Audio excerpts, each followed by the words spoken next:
I lingered by the entrance, a drink in hand, letting my eyes sweep across the room one final time before making my quiet exit. Dana, my wife, had persuaded me to attend her boss's gathering, insisted it would reflect well on her if I mingled a bit.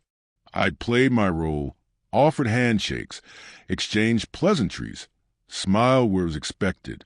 But I'd had enough.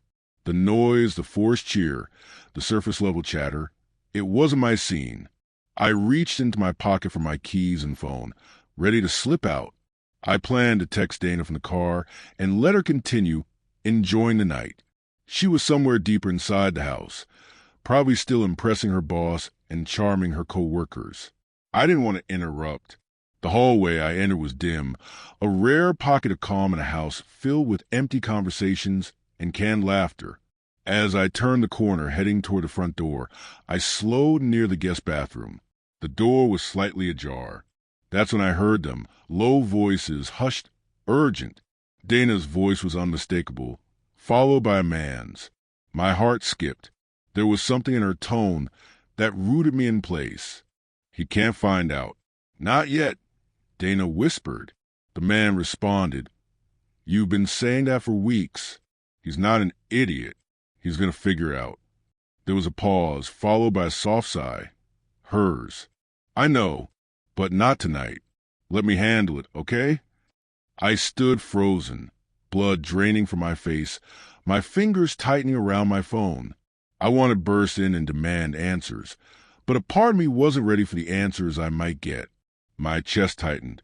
Whatever I was hearing, it wasn't innocent. It was secretive. It was dangerous. A moment later, the man stepped out. I recognized him immediately. David, Dana's boss. He looked composed, unconcerned, adjusting his cufflinks as he walked away. Dana came out a few seconds later, glancing back over her shoulder. She didn't notice me.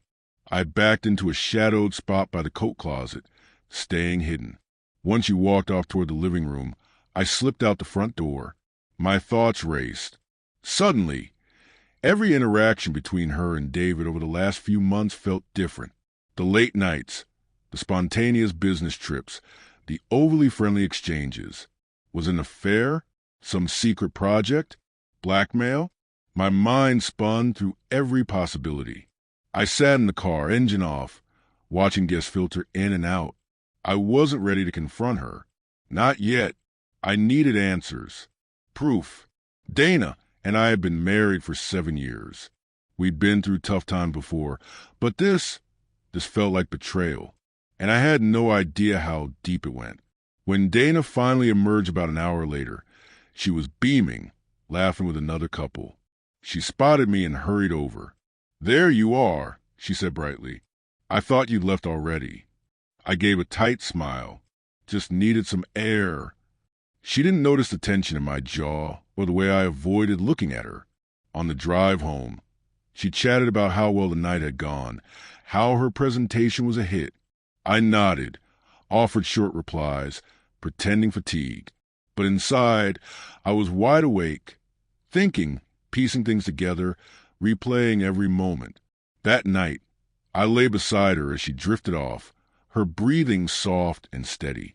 I stared at the ceiling, wondering how long this had been happening. I even considered hiring a private investigator or checking her phone, things I never imagined doing. But at that moment, the woman next to me felt like a stranger. In the days that followed, I kept up appearances. I kissed her goodbye in the mornings, asked about her day, made dinner, laughed when I had to, but all the while, I was watching, listening. Every text notification, every call she ignored, every email she minimized. I noticed all of it.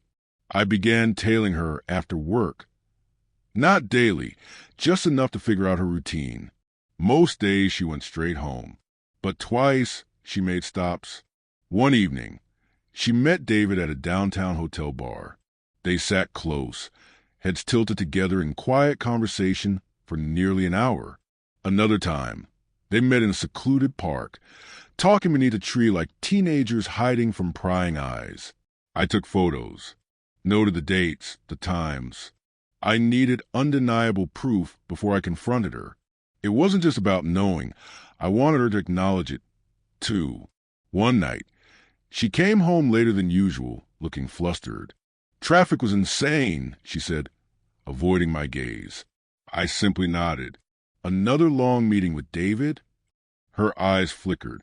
"Yeah, it ran late." I smiled faintly. "Makes sense. He keeps you pretty busy." She hesitated. "Is everything okay?" I leaned in and kissed her forehead. "Of course. Just tired." But I wasn't tired. I was finished pretending. A week later, I confronted her. I laid the photos out on the dining room table. "Explain this," I said, voice steady but firm. She froze. "Where did you get these?" "That's not what matters. I want to know what's going on between you and David." She slowly sat down, face pale. "It's not what it looks like." I raised an eyebrow. "Then tell me what it is." She glanced down at the photos, then up at me. "It started months ago. I didn't plan for it. At first, it was just one night. But it got complicated. So it is an affair." Tears filled her eyes. "Yes, but it's over. It ended weeks ago." I gestured to the images. "Doesn't look over." She broke down in tears. "I was afraid to tell you. I thought I'd lose everything. But I still love you." I sat across from her, numb. "You already lost me, Dana. You just didn't realize it." She reached out, but I stepped away. "I need space. A lot of it." That night, I packed a bag and left.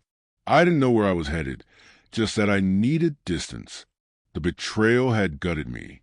I needed time to figure out who I was without her. Weeks went by. Dana kept calling, texting, pleading for conversation.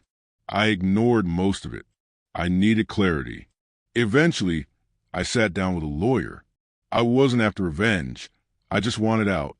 A clean break. Dana sent one final message. "I made a terrible mistake. I miss you every day." I stared at it for a long moment before deleting it. Sometimes the truth is a whisper behind a cracked door. Sometimes it's the thing that stops you cold.